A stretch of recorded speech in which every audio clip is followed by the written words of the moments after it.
I used to come to this theatre all the time. It's lovely to be on the stage, looking back at all of you. Here's the wonderful panel.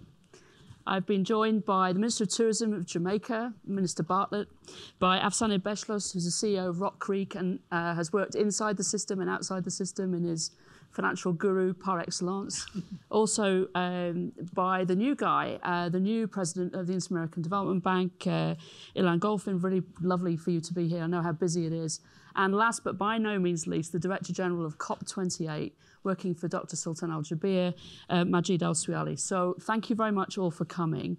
So here we are in the middle of a climate crisis, also in the middle of some pretty murky projections of economic growth around the world from the IMF this week. A number of countries in debt distress, even more sort of teetering on the edge. You know, banking crisis, you know, lots of expectations back in the day when the Paris Agreement was signed.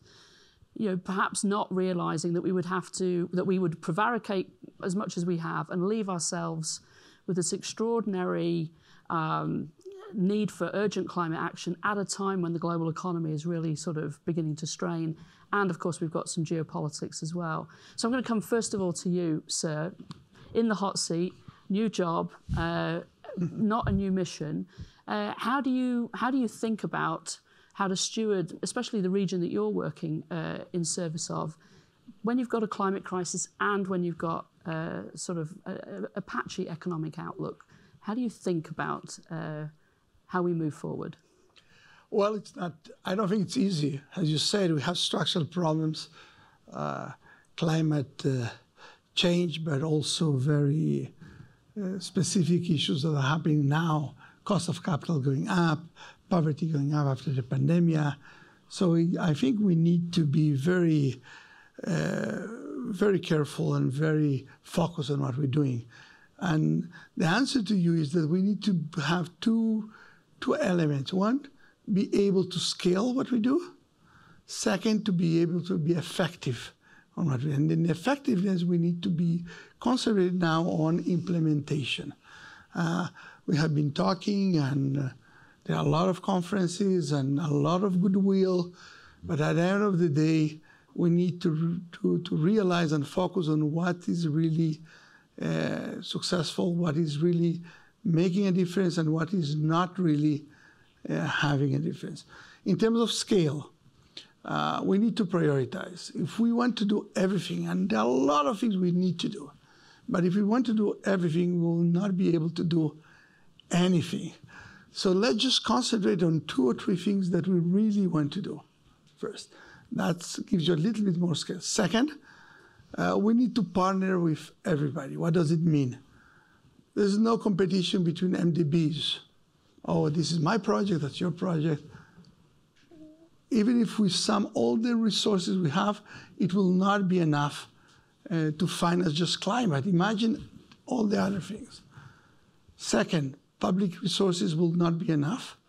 So we need to somehow provide the incentives for the private sector to come together. That means the buzzword is de-risking, but at the end of the day, you're not de-risking really. You're just smartly shifting risk from private to public in several dimensions so that the private sector can come and take the risk and can multiply that. So private sector with public, between MDBs, and within the group, like in the IDB, we have the public IDB, but we also have the Bid Invest, which is the private, and we also have the Bid Lab, which takes even more risk, equity risk. So we need to somehow coordinate so that to scale, focus, and then be effective. And last but not least, effective does not mean just us here in DC and the multilateral.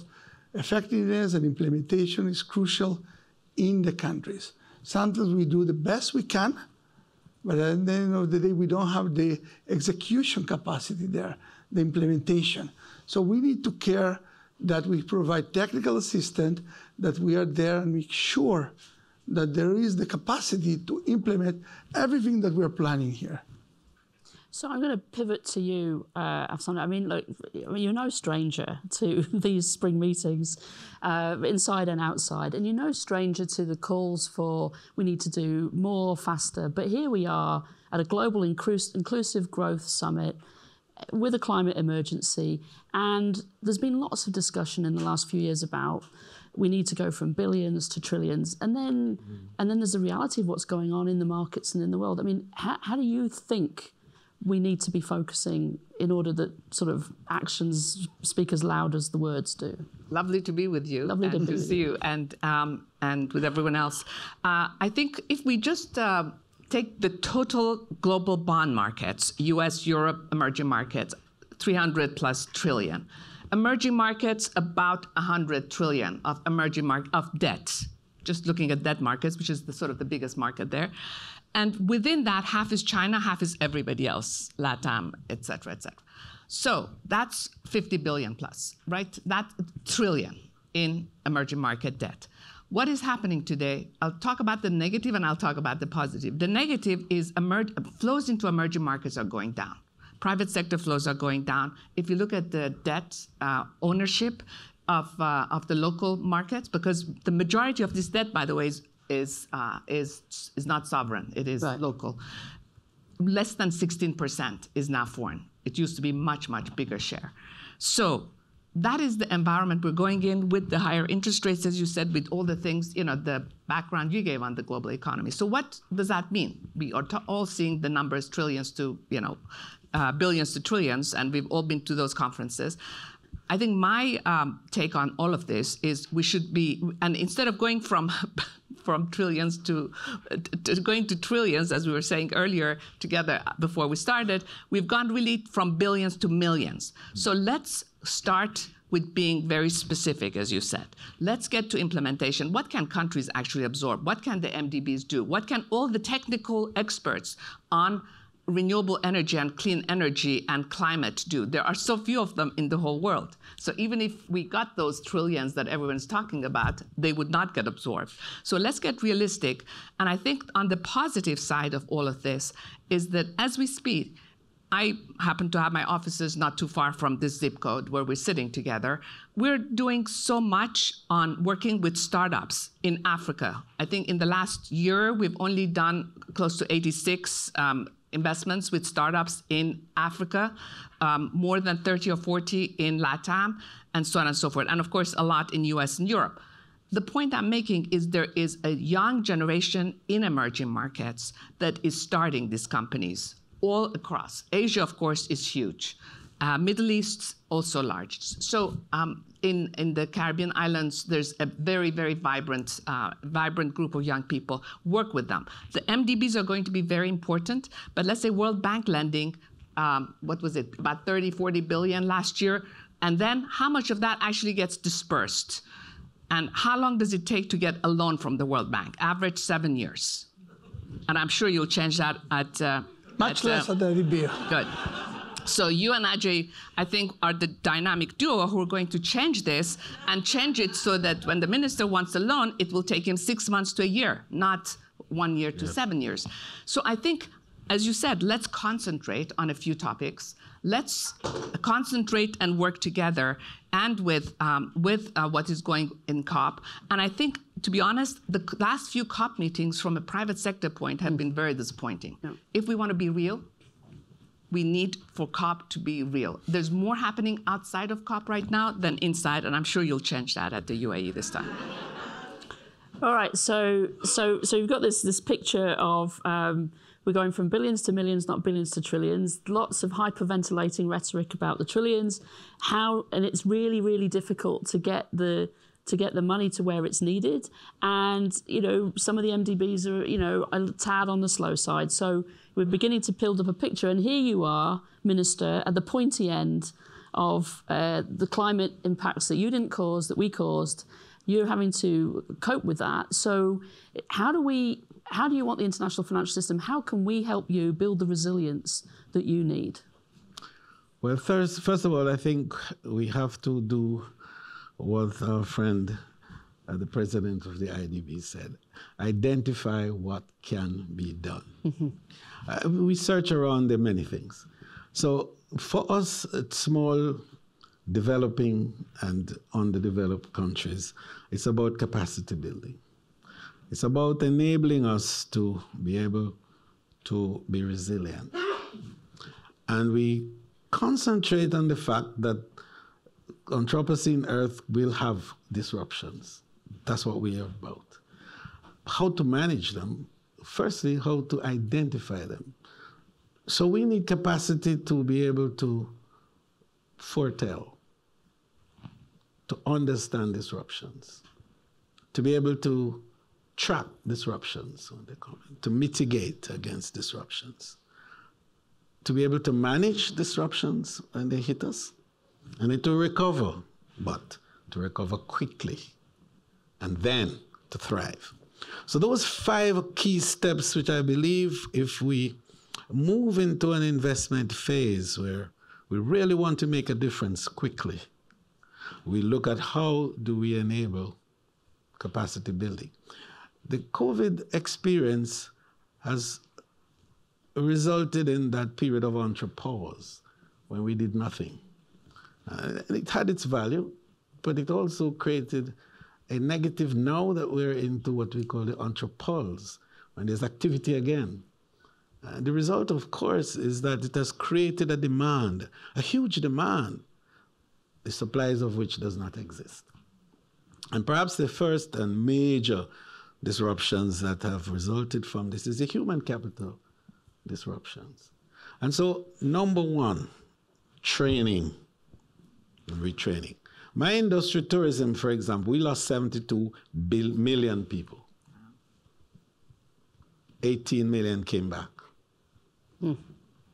So what you have out there is the historic reality of the institutional capacity of tourism in the field. And then we have to deal with what the PC, post-COVID period, as you know, the new PC, and what the PC is asking of us.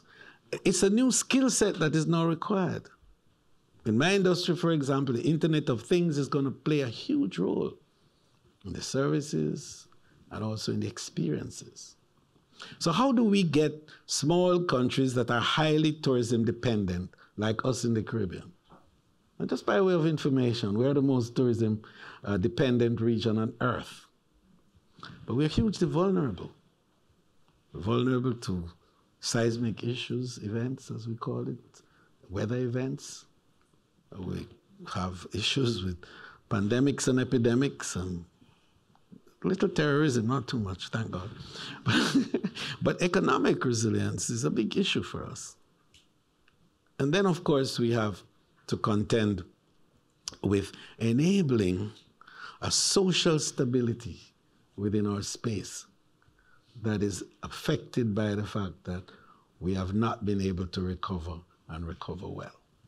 So the issue then before us, as we move forward and as we talk with our IDB friends and our multilateral partners, is bring to us a commitment for resource building within our space. And let's start with human capital. So that's where the resilience is going to come from. Invest in the industries where people can be employed, and then... Absolutely. Ideas, ideas, ideas. We need investment in ideas. That's the power to create innovation and to be creative and to add value. And I want to leave you on that, because that's what we need, to add value. President of COP28. So so people misunderstand the role. So I mean, obviously the UAE has its contribution, it's nationally determined. But as the president of COP28, your job is to bring the world together and to get the world to agree, and hopefully the world to agree with something that is in line with the ambition that the world needs, right? So lots of commentary about what you should be doing. I'm sure you get a memo a day from some stakeholder on what the top priorities are. How do you try to bring the world together around the need for resilience, but also the need to cut emissions at the same time, and with finance running through it, right? That's the golden thread. Yeah. Well, first, Rachel, thank you for having me. As you said, and rightly, our role as presidency is to catalyze the discussion that is going to lead to real results. And, you know, we are fortunate that we are hosting COP28, which will be the first global stocktake after the Paris Climate Agreement. And we all rightly celebrated that outcome in Paris, but we can't say today that we're on track to achieving the goals of Paris by 2030. And the first global stocktake, we already know, is going to show we're off track.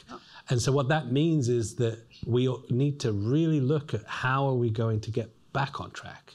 And we can't have what we've seen. We've seen a lot of great work from COPs and progress over time, but the time of incremental improvement has passed us. And now we need to get to step changes. We need to get to the real big differences that are going to make the change that get us to achieving what is our fundamental goal, is keeping global temperature under 1.5 degrees. We can't lose sight of that sort of fundamental goal. And yes, we as the UAE have taken a leadership, and you know the many investments that we've made in renewable energy, the transformation that's happening in our economy, you know, how we're diversifying, the commitment that we have to it. And that's why we wanted to be part of this discussion. But we need partners to help us to deliver that. And we need everybody to come to the table. We need the private sector, we need governments, we need civil society, we need NGOs. So we need to have that fully inclusive process that's going to deliver the results that we need to get. And what are those that we need to do? On mitigation, we need to reduce emissions by 43%. That's not a small target. And we need to do that quickly because we're 7 years away from 2030. So any major plan or investment or policy is going to make a difference to achieving that goal has to happen now. It has to happen at COP28 because we know any big project takes about 5 years to deliver on, right? So if we're going to change those trajectories, we need to decide it now, and we need to get serious about how we're doing that. We also know that we're in a world where adaptation is not something that is an idea. It's a fact of what we need to do, unfortunately, today, because we haven't taken that action that we need to do. And we see increasing changes in weather patterns. When we look at water scarcity, food security issues, we need to think about what are we doing to help those vulnerable communities, those nations that contributed the least to the problem but are affected the most. And we need to come up with solutions for them quickly. And by the way, that can have benefits for all of us. And that can have co-benefits. We love to talk about mangroves because we have mangroves in our country. I learned a lesson when I started that mangroves will sequester 4 times as much carbon as a rainforest will. So there's a co-benefit there of adaptation because it protects our coastline from rising sea level. It has a benefit of mitigation, but it also has a benefit of improving biodiversity, health, all of these things. Let's look for these solutions that help us to really scale up and speed up. And then we have this outcome from Egypt of loss and damage.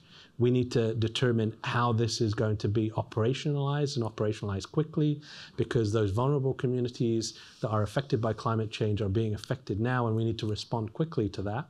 And this process has to deliver for them first, right? For the poorest and most vulnerable communities. And you rightly laid it out. Underpinning all of that is finance.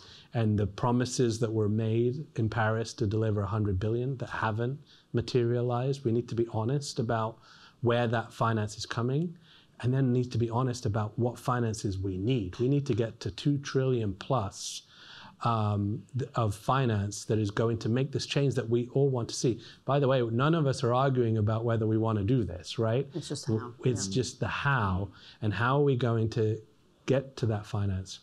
And I would love to, our leadership, and our COP president is, as you know, a CEO. He's He challenged me when I started, what were our success factors as a diplomat. It was the first time somebody asked me what the success factors were, what were our KPIs to achieve them, and how are we going to get there and get there faster? Because for him, he wants to do all projects under budget and on time, right? So he's clear that December 12th, he's done, right? Which is very unusual for COPs if you've ever been to them. But the key being is that he's results oriented, and our leadership has been very clear about that we need to be results oriented, that we have gone from a time of negotiating political outcomes to a time of delivering results because the community wants it, young people want it, and we need to show those results to achieve the goal, which is that 1.5 degrees. All right, let's just put a pin on that. We've got very little time left. I'm giving notice to the three of you that you've got like a one set. You all said that we need to prioritise. So I'm going to come back to you and ask you what one of your priorities would be. But there's a friendly gorilla in the middle of the room, Majid. So I'm going to have to ask.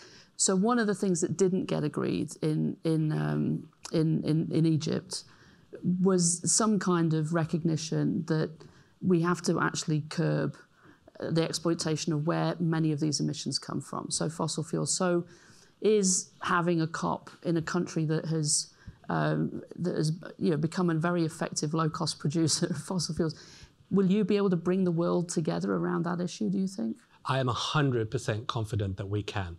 We have shown leadership on this. As you know, we're the largest investor in renewable energy globally. We want to be part of that story, to that transition to that new economy that we want to be on. But we need to have practical conversations about this. We can't switch off the energy system we have today before we've built the energy system that we want to get to. Yep. And so what does that just transition look like? What are the pathways that give investors clarity so they can feel confident, so that we can crowd in the private sector and we can create the opportunity for the private sector? What are these pathways? And that's why the conversations that are happening here are so important. And how do we deal with the demand side and the supply side? And so, because fundamentally, this has to be a story about development. And we believe that climate action and development are two sides of the same coin. And so how do we make sure that we create the incentives and the opportunity for this new economy? Because don't forget, this is a $2 trillion new economy, a potential. We look at it as a challenge, oh, we've got to come up with $2 trillion. Maybe if we think about it as, hey, this is a new economy that we could all be part of, then maybe we'll be much more successful at addressing the things that you're asking about. Fantastic. What's the one thing we should prioritize on? Ideas. Invest in ideas. And that's the future of the world. So get my young people together, get them in the colleges, the university. In fact, start at 2 to 5 years, and then straight up the line. Invest in ideas. And he's been very modest. He's got a whole bunch of ideas about how to make your next tourism trip to Jamaica something that is an investment in the young people of Jamaica. So look him up online and you'll see some really great ideas there. And I am kind of building on the minister in the sense that I think innovation and technology and the new generative AI are going to be our friends if we use them appropriately. Absolutely. And use them with the financial resources appropriately. And let's not forget, the biggest financial resources in the private sector are among the biggest capital allocators, UAE being one, the big sovereign funds, of course, but also the oil companies. They have the know-how, they have the engineers, and they have generated unbelievable profit that could also be part of this. So you have a huge amount of resources to tap today. Yeah, there's plenty of money in the world. It's just misallocated at the moment. Absolutely. Ilham. Implementation and execution. Execution to build on the ideas, to have projects. Implementation is, we have talked too much. Now let's get business and get things done. And that's easier to say than do, but we need to get to this part. So we're sitting in Washington, D.C., the historic home of the Bretton Woods institutions. They've got something to do to twist themselves around to become facilitators of millions to billions to trillions. But really, this is about really good, high-quality jobs for people who've got data science skills and who know where they can take a digital economy in service of a low carbon economy, and that is actually an answer for a lot of young people who are in countries all around the world, a very long way away from here. You've heard 4 perspectives. We've got a COP president, a head of an MDB, somebody who's done it on the inside, on the outside, and is investing in young people, and somebody who needs more of our investment. Please give them a round of applause.